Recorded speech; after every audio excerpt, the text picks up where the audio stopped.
So I just want to go over very briefly, because I'm sure you're familiar with a lot of the customs for Wigilia. Of course, cards are written and sent. Many people make their own cards, and I have a few cards that maybe I'll ask you to pass around. They're made out of straw. They're very popular in Poland, and they're very beautiful. Sorry to make you work. Also, when they're decorating the tree, many of the people like to make their own decorations for the tree. You know, get your kids together, your grandchildren, and it just makes a nice way to get ready for the big celebration. The creche, of course, the manger scene is very important in the house because that's what it's all about. Probably the most important part of Wigilia is the opłatek. The opłatek looks like a communion wafer, okay? And before people sit down to the big meal, which is the 24th, it's the day before Christmas. So before people sit down for the big celebration, everybody takes an opłatek, and Tom, can you come over here? And what you do is you go to everybody with your piece of opłatek, which is what we're going to do Sunday, right? And you take a piece of each other's opłatek, and you wish each other all the best, and you forgive everybody all their whatever, and you wish them peace, and it's just a very moving thing. And you have to make sure you don't miss anybody, because you know what? A few years ago, one of our grandchildren, our grandson, who was then maybe 3, and there was a lot of people, about 25 people, and we were just kind of mingling, and all of a sudden he came up to me and said, "Babcia, you forgot me." So you have to be careful that everybody gets included. This is the most solemn part of Wigilia, is the exchange of the with the opłatek. Thank you. Yeah. Yes. We have that available. We had that available this past Monday evening at St. Gregory's Church.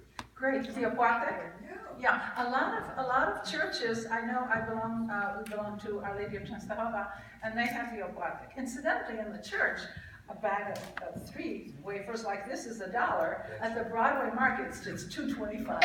Because I bought some for to send to my daughter, who is doing a presentation on Polish Wigilia in Washington D.C. And I bought 5 this Sunday, and I sent it to her. So today I figured I'd run to the market, and I got it for $2.25. See, so in church it's better. The Catholic store in Southgate also sells them. Okay, thank you.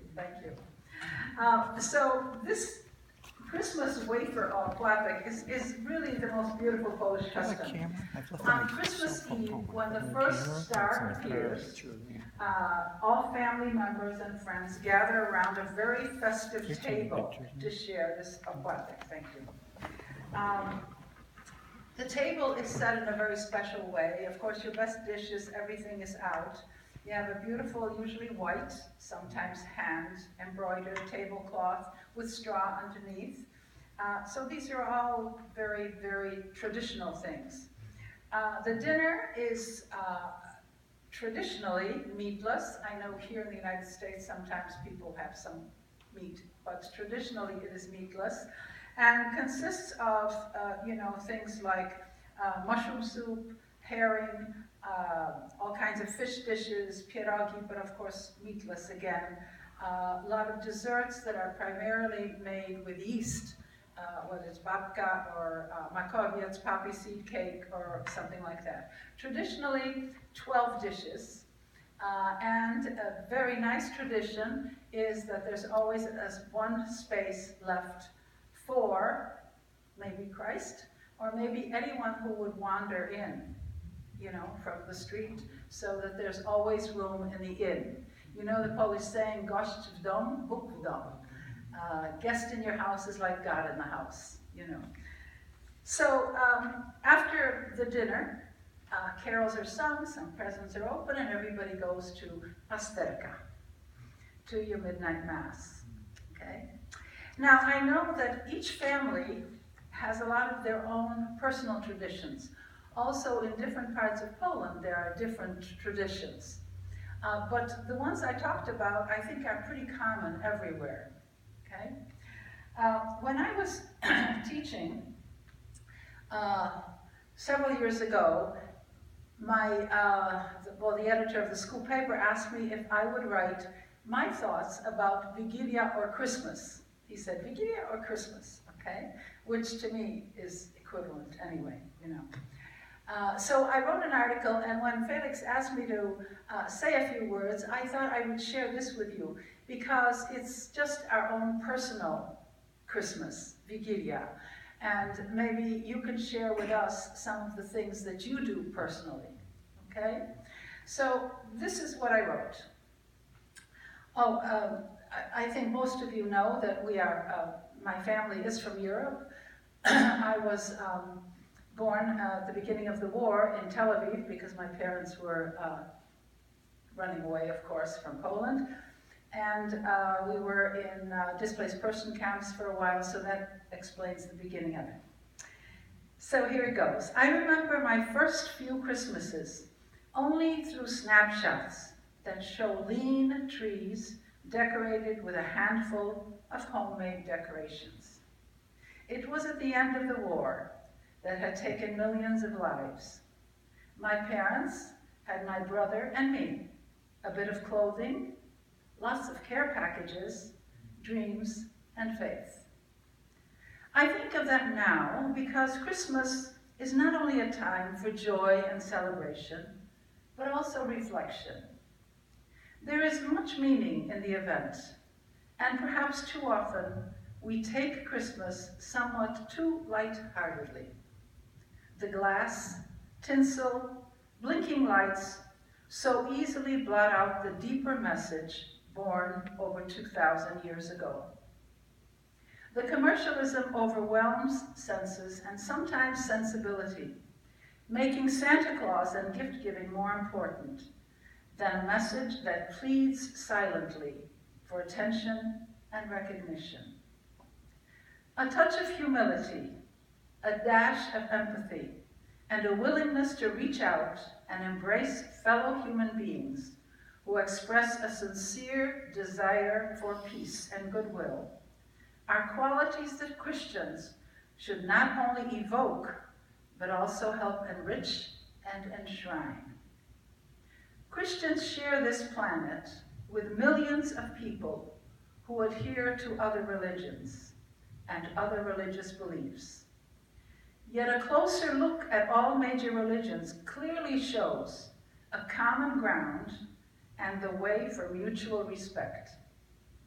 No religion advocates wars, yet religious dogmas have led to wars. No religion encourages hate, yet blind faith has led to hate. Prejudice rears its ugly head, mistrust hinders the narrow path to sharing common destiny. Then there is Christmas, a single day to mark a single event.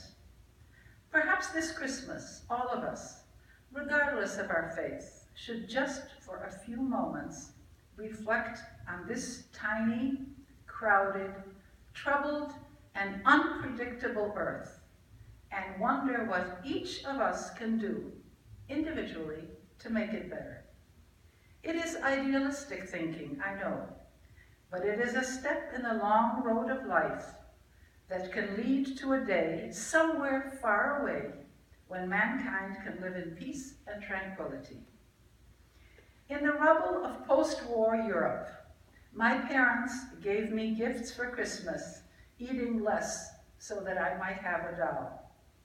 I can never thank them enough, although I could have probably quite endured without the doll. It is the sacrifice that I will never forget.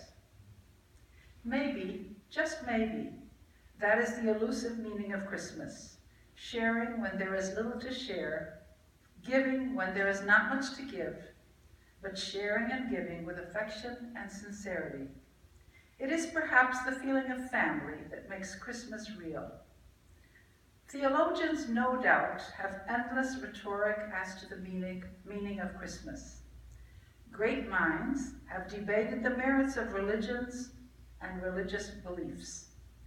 Yet when we come right down to the bottom line, it is you and I that make it happen. This Christmas, I hope that all of us find a lasting sense of joy and direction in this holiday season and in many more to come.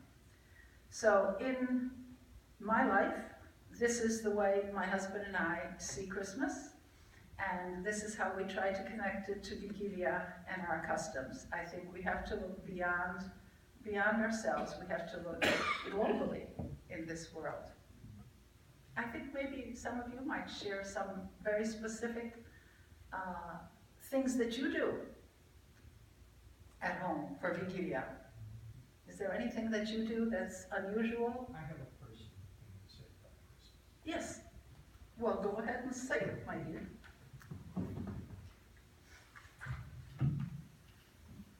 I hadn't planned this, but Anne so inspired me. I was born in December of 1940. We were all together, the whole family. In 1941, my mother, who had been a band singer in the 30s, and worked USO shows, raising money for the war effort for a few years after Pearl Harbor, spent the Christmas of 1941, right after we entered the war, on a USO tour with one of her dear friends, Dorothy L'Amour. And there's a picture of my mother on stage with Miss L'Amour, both in eyelash fringe crepe cocktail dresses with cotton battens stuck around their bodices to look like Christmas outfits and Santa Claus hats. So whenever people mention Christmas, most people think of Christ or Santa Claus. I think of Dorothy L'Amour.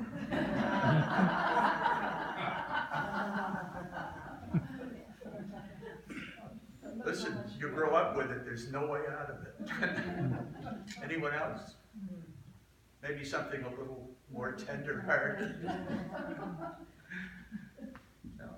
Anne, thank you so much.